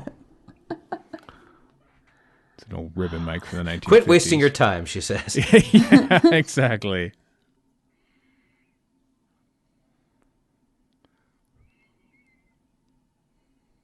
There's a story behind that that microphone too. I should have actually listened to the interview with Wayne Yip that I did with him. He told me a story about that. I don't think it's quite a microphone or something. It's some mock-up or something. But Well, considering it's not connected to anything, No, it had It's a wire wireless mic, quite clearly. Yeah. I thought it had a wire it's running an out. old-timey wireless mic. Yeah. It's a short wire. You can hear the jazz music emanating from it. Yeah. Crooners. Oh, that laugh was very creepy. Yeah. I like the Makes special her more alert angry. roundels. That's pretty cool too. Sorry? The special alert roundels. Yeah. Yes. I love when she gets angry. I Like, know. talk to my face. I was going to say that, like, we haven't had, I mean, we've had, perturbed Jodie because we haven't had, like, an enemy as dangerous to her as the Daleks. So I like that we have her meet a Dalek, I guess. It doesn't necessarily validate her as a doctor, but it's just always like, okay, every doctor gets to meet the Daleks at some point. It's always exciting when it's a doctor's first meeting, because that's sort of that rage, that tempered rage sort of comes out.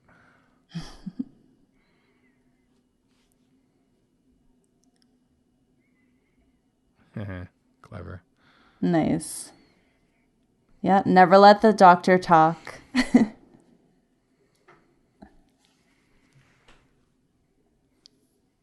If they're talking, you've lost.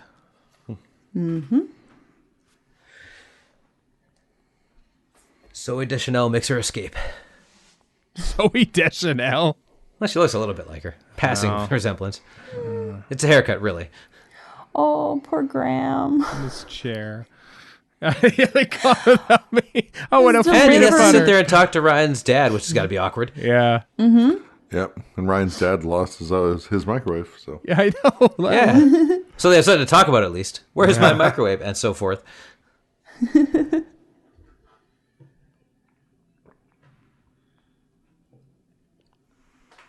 There is more technobabble than I've heard in quite some time. Doctor Who here. Yeah, there it is. Gotta go back to the CCTV. Boom. That looks pretty rad, though, her with the gun. That is pretty sweet as a handheld unit. Yeah. Grunts.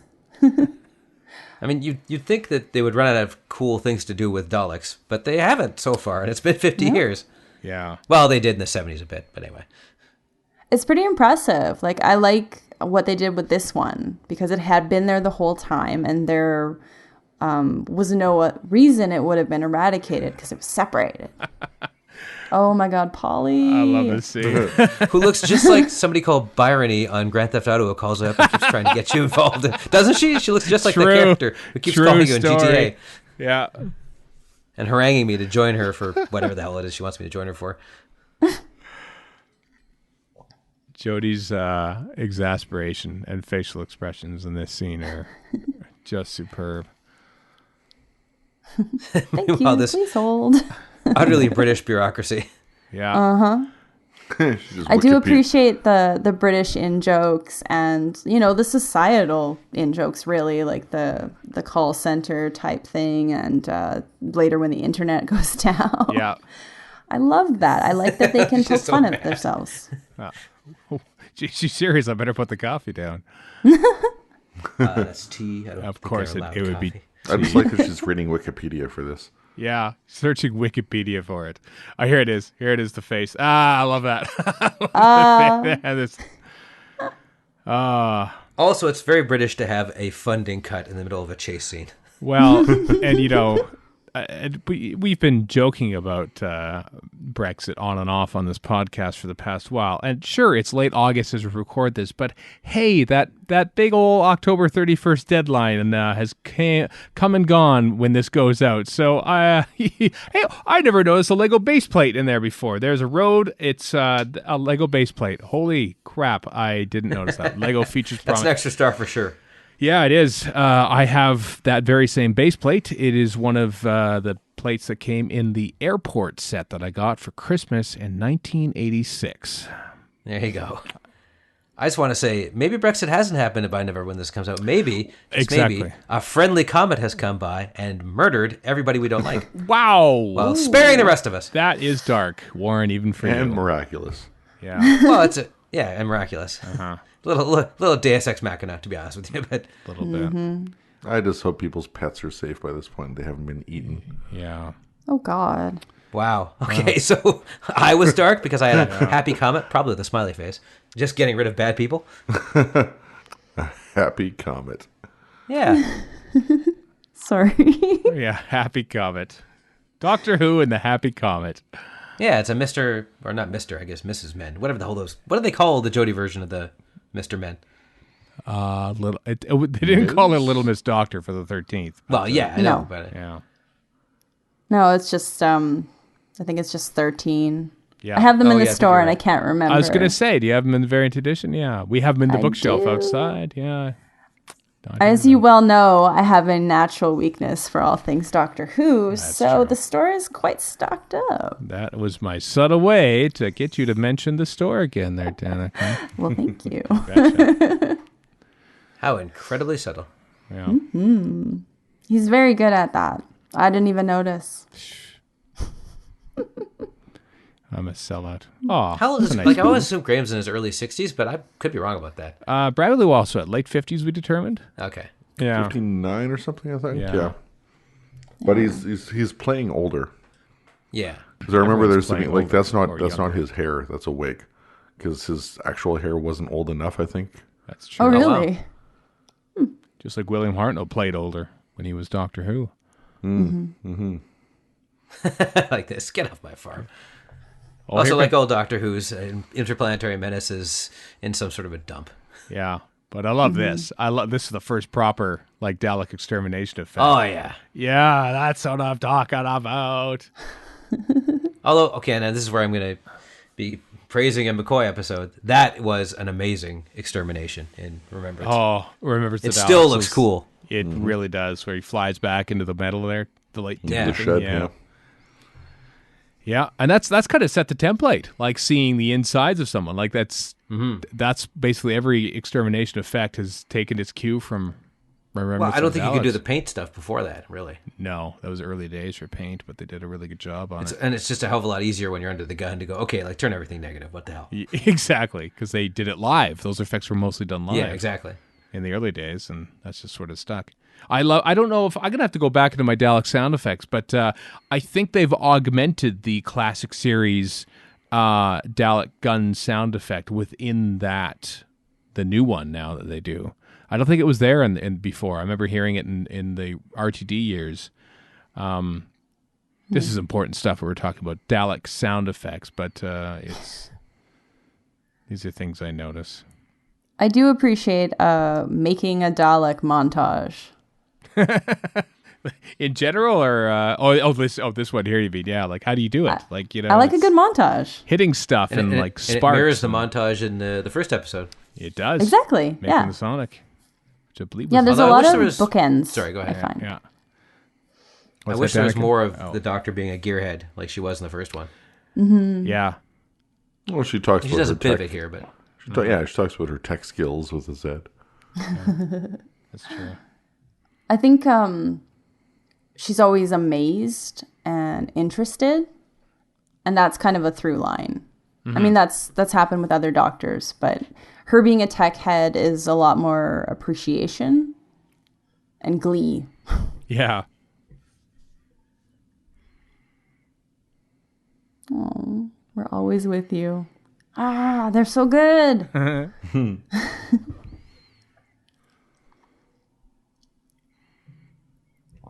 they're a good team.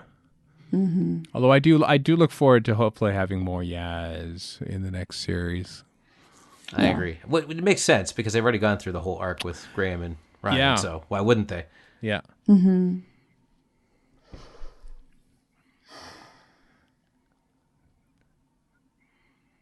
I wonder if we'll see her family again. Yes? Yeah. Maybe. Maybe in passing, so. I don't know. I feel like they've had like that story that's sort of focused on their family. Well, just Or her if what's his grandmother. name comes back, then maybe bring them in again too, just to Yeah. irritate him further. Yeah, it's fun seeing their dynamic because they love each other, but I mean, like her and her sister are hilarious. Mm-hmm. This is getting to Davison levels of Strangers in the TARDIS. That's true. There's a bunch of people in there, isn't there? I like that they just brought people in this episode. And we're like, let's go with it. Whatever. Yeah. Extended fam, as they say. Yeah. Later on. A full TARDIS is a good TARDIS. Although Except for that part in the end of Journey's End, which I hated so much. Yeah. Which one? Which part? Where they're all piloting the TARDIS. I was just like, okay, RTD, that's enough. It's a little too much back padding going on here. No, sorry. It hit me right in the feels. I disagree. Except for Donna. I love she Stolen was Earth, told but no. Journey's End just kind of... Anyway. Yeah. That's okay. We'll agree to We can disagree.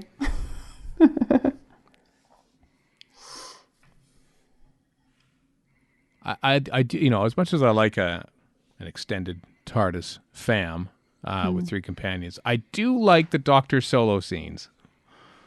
Mm-hmm. I like that she meets the Dalek on her own here. Yeah. And it's such a cool design. It is Daleks cool. are such I like divas. Yeah. Look at he me still looks making threatening, entrance. even though he's a skinny-looking vacuum cleaner dude. Yeah.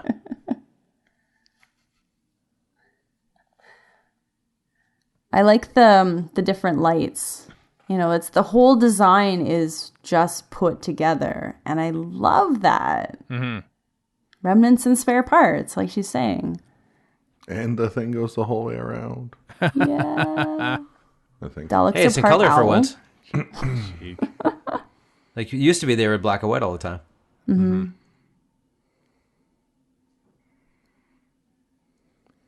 Built from memory, essentially. Well, this is what it kind of looks like, so... Yeah. So, of course, he's skinnier because he's built from memory. Yeah, that's true. Yeah, well, I don't think I was quite that big around the middle. I think we could probably take in a couple inches there. I mean, hey, if we're redesigning, let's... I feel like it's taller, too. There's something in the right, yeah. midsection, I think. I don't know if it is taller because it's...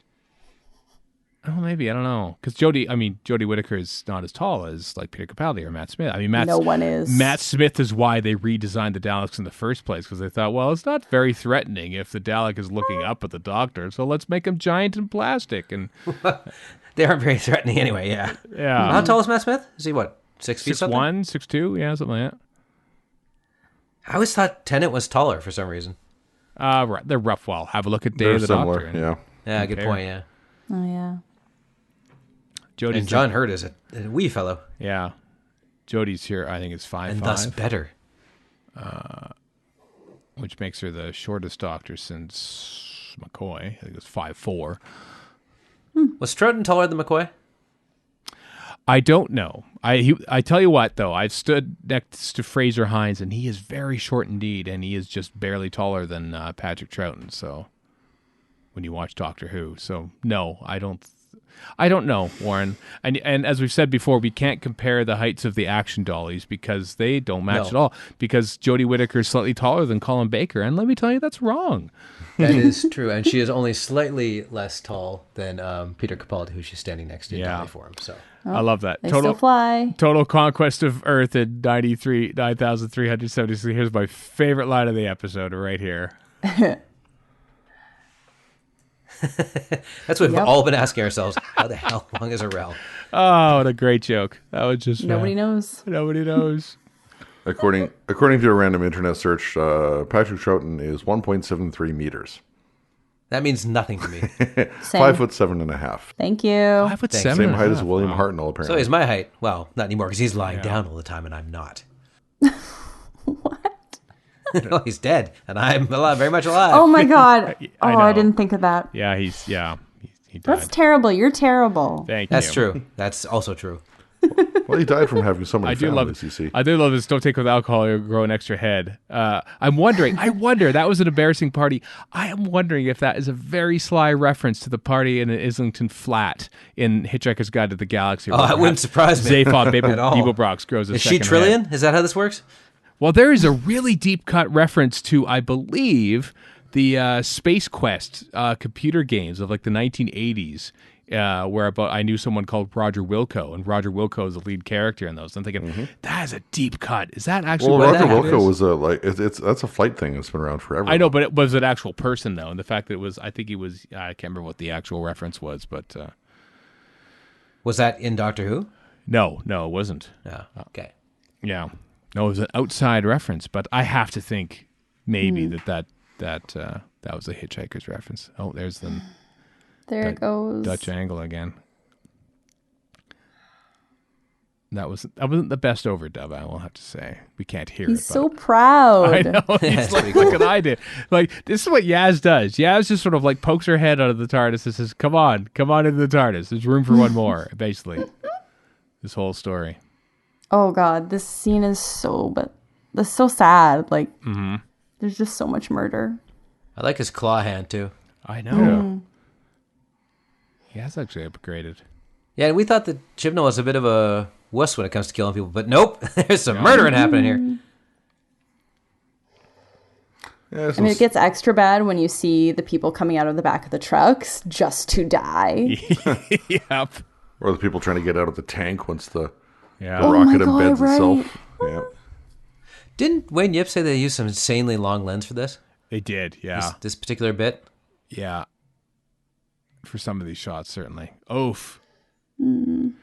But that was a Dalek. Like, I remember thinking, wow, like they, for a production as spoiler averse as Doctor Who is, it's like, wow, you're really going to bring a Dalek out in the middle of a field? I mean, Yeah, but Well, yeah. did This is awesome.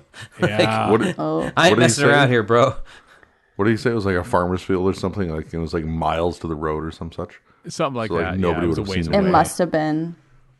Because they always have people like following where they're shooting, no matter what. Yeah. That is all CG. That shot. Yeah.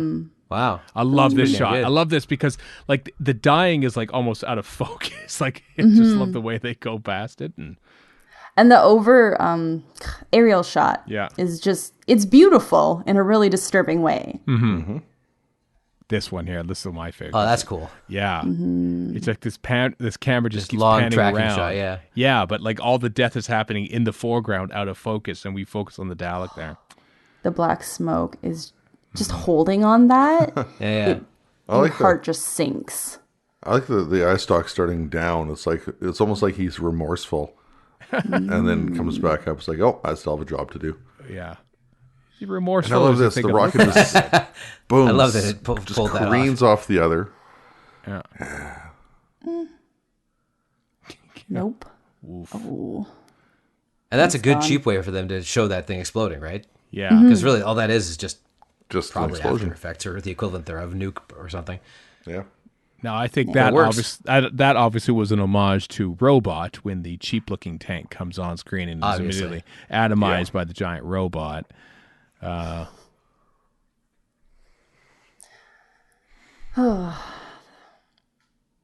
Sorry, the oven and microwave. It's just, we've had microwave ovens for how long? And I don't understand how this isn't a thing. The toaster oven lobby is very strong. Yeah, we got a toaster oven. I speak highly for a toaster oven. It Also, isn't it a little weird that she's wearing the jacket of the person she murdered? Yeah. still, well, she's wearing the whole. It's just the jacket, or is it the clothes? I think she just might have had a cardigan on underneath, so she's probably Yeah, yeah. cold. Yeah. True. Yeah, fair enough. It's just a little weird is all. Oh, I get it. Oh, yeah. And then when they have a close up of that book that he's holding, there's a straight up Dalek just drawn in it. Yeah. Yeah. Like, we could have all figured this out earlier. I don't want to crap all over the episode. Sorry. There's just really little things that are very silly. Making up for Dr. your Who. parenting deficit. Yeah. I like it Oh just my matter of God. factly That's says one of my that. favorite lines. Okay, they should have done the initials first and then gone out. Doing them the other way makes no sense. And it looks like a football stadium anyway. Yeah. And this looks like a glow-in-the-dark wine cellar. Well, I actually didn't realize that was an actual place until afterwards, and the actual Twitter account for the GC. Oh, that's GS right. Oh. They did, didn't they? Yeah. Yeah. Yeah, they tweeted about it. They said that. Yeah, they tweeted about the Dalek having been Or the mess was cleaned up after the Dalek left or whatever it was. Yeah. Hey, I think they did that right after the episode went out, too. They did, yeah. That's what I mean, yeah. Also, all CG. Yeah, so that guy might not even have known what was killing him. That's true, yeah. Nor did all the other people who were dying on the way But I mean, down. we've gotten to the point now where the costumes in Marvel are CG. It's insane. Oh, I know. Tom Holland is in 3 minutes of the most recent Spider-Man film. It's all CG apart from that. I didn't say that because that would be 3 balderdash. minutes. 2 minutes longer than Tobey Maguire in the first one. Wow. 4 minutes longer You than surely Andrew are a Garfield. film genius. I am. I know my stuff. Oh, there's the wife again. Oh, God, this joke. Right. Shutting down the Wi-Fi. It's cheesy, but it's kind of fun. It's a little on the nose, the whole but- dysfunctional family thing coming up. Oh, yeah. For a second there, I thought that was my file. Yeah. Yeah, I think everybody probably thought it was their television for 2 seconds. There's no Wi-Fi, no phone signal, not even Netflix. We're going to have to talk to each other. I've never noticed the dad was in that shot. That's the idea. He's just shoved in the corner. Yeah. Is Netflix being gone such a bad thing, really? I do like Depends the, on Only what by you're episode watching. 3. Yeah. I can't get Doctor Who on it, so what's the point? That's why you could refer to it, I suppose. You gotta get Crave. Yes. Well, Crave needs to get the proper versions of the Doctor Who episodes that we're watching on their service. Crave is before- the better service, though. Yeah.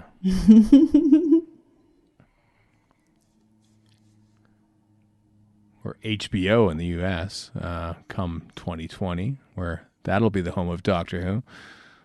Which is weird, but okay. Ooh, Rels. That's a callback. If it was 9,376 like not too long ago, and now it's 9. Is that like how much? Like a rel is like relatively more than a second or something like that. I love this bit there. Yeah, I remember once upon a time I think we actually calculated it out. we did, didn't we? Yeah.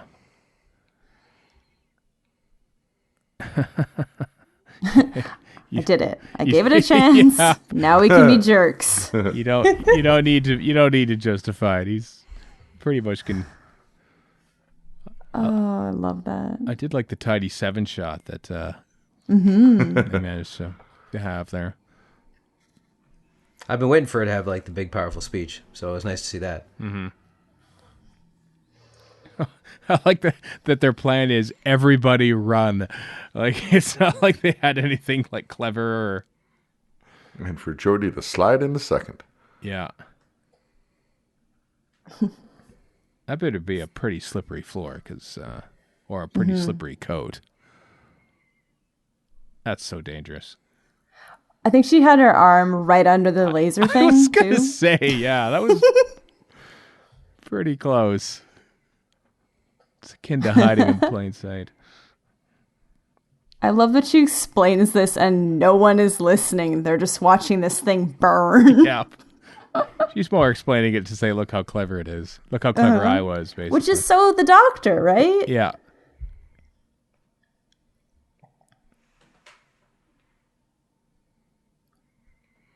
I want an action figure of the hollowed out husk. A burns out Dalek action figure. Husk Dolly, yes. Yeah. That sounds delightful. Preferably in plush. I do like she mentioned. I want it this. as a anime pillow, if you'd be so kind. Oh dear. How about a full-size Yeah, no, I body don't pillow? want that.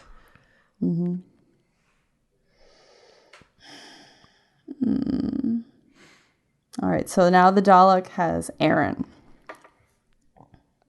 And this is good acting from him because he's very stiff and you can tell that the takeover was just very quick and abrupt. He doesn't need to be sneaky or subversive. Just like, oh, I got him now. Yep. This actor's all over this. I mean, he did this role, obviously. He did the voiceover at the beginning and end. He did the voiceover for the extended Doctor Who Extra or Confidential, whatever they call it. I like it when a guest actor sort of comes in and says, yeah, I'll do everything. like Anthony Head doing the voiceovers or narration for season 2 of Season 2, yeah. Confidential? And Simon Pegg was in season 1. David Tennant did something else before he was the Doctor. He did, yeah. Doctor Who New Dimension. The night that it premiered with Eccleston. All those years ago.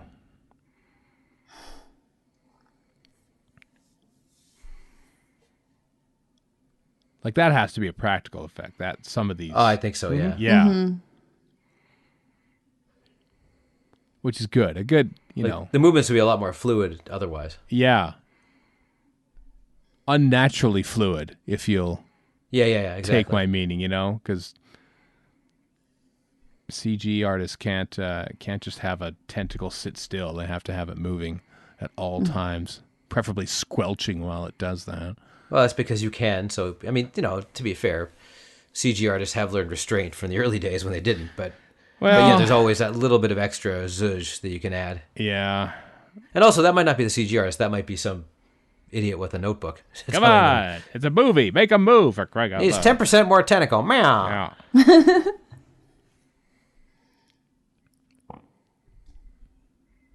Oh boy. We knew he was going to In survive. fact, I found that out way. today Avid put out like do not disturb signs for their customers that say, "Come on in. I'd love to get more notes." Oh dear. Yeah, I'm like, oh, that's a good one, Avid. Well done. You know, even when I was watching it last night, and I have seen it numerous times before, the way the shots are set up, the way the music is, my brain was still telling me, I'm like, he's going to sacrifice himself. Yeah, it does. And It does feel like he's gonna. better. Yeah. Sorry? Oh, I just said, it does, you're right. It feels like he is going to sacrifice himself. Yeah, because it's just, everything is set up that way. And I'm very thankful that he doesn't and he lives, but it is just so easy to just push. Yeah. Especially with a character you've never seen before. That's true. Exactly. You know, it's like, well, I never made a difference in your life before, but I'm making one now. Like, that could have been his last line as he lets go and flies off into the black hole. Sure. How traumatic would it be to, okay, you walk into this space that shouldn't exist, then there's a Dalek on your back, then you see a supernova that is trying to burn you. I mean, I'd have to have a nap, I think, at the very least. And a drink. Yeah. Possibly at the same time.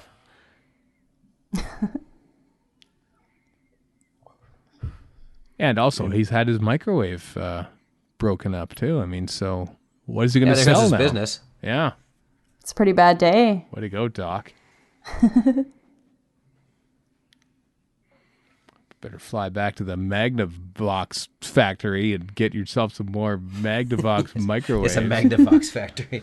It's Goblin. They're proud Brits. Come on. Oh, no, it's Magpie Electrical. That's a real band. I mean, brand, not band. Yeah. It's a band. Actually, Magpie. Goblin is a band. Never mind. I do like that he says no. He says, no. I've seen enough. I've seen the supernova. The Dalek nearly dragged me into it, so I'm just going to stay here. I mean, that is the greatest hits, really. Yeah. Wonder where this goes in Series 12.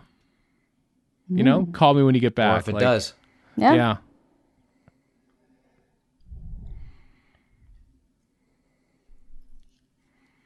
Well, I was thinking 2020. Yeah.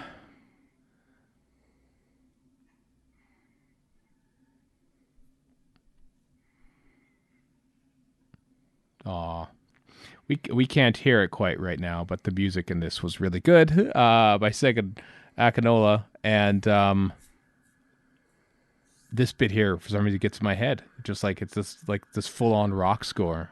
That That's a nice transition, too. That was a nice transition. Boom. Yay, that was fun. That was a fun episode. I rather enjoyed that at the time, and I enjoyed it now. That's good. I think it's, you know, if we're counting this whole thing as one season, even though I paid as much for one episode on Blu-ray as I did the whole season, or at least it takes up as much space on my shelf. I think this is my favorite, with the Ghost Monument being the favorite story from the actual Yeah, mine's season. still Demons of Punjab. Yeah.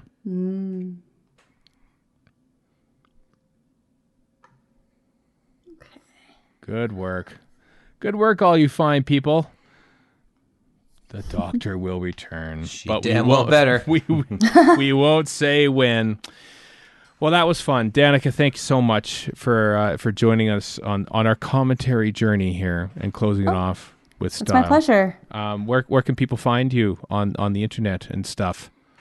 All of our social media is at Variant Edmonton.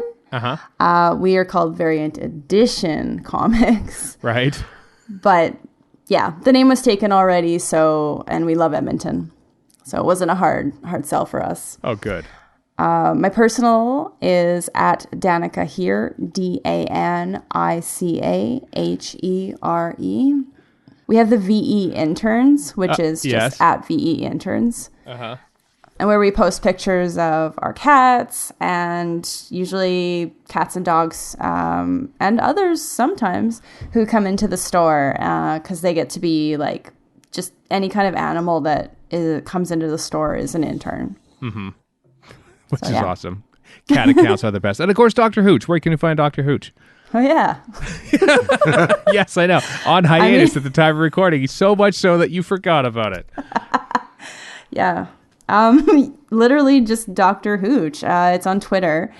Dr. and then WHOOCH. So pun on Hooch. Yep. You can find us on iTunes. We're on Libsyn. And I try to share stuff from my social media when I remember, but generally the best account is the Dr. Hooch account. Gotcha.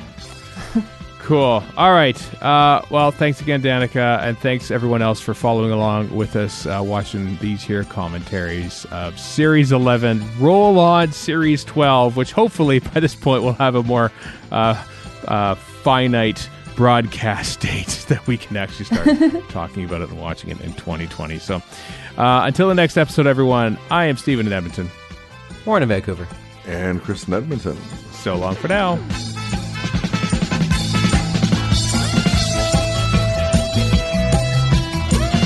You've been listening to Radio Free Skaro. Find us online at radiofreeskaro.com. Follow us on Twitter and Tumblr at Radio Free Skaro. Subscribe to us on iTunes and donate to the show at patreon.com/Radio Free Skaro. Thank you.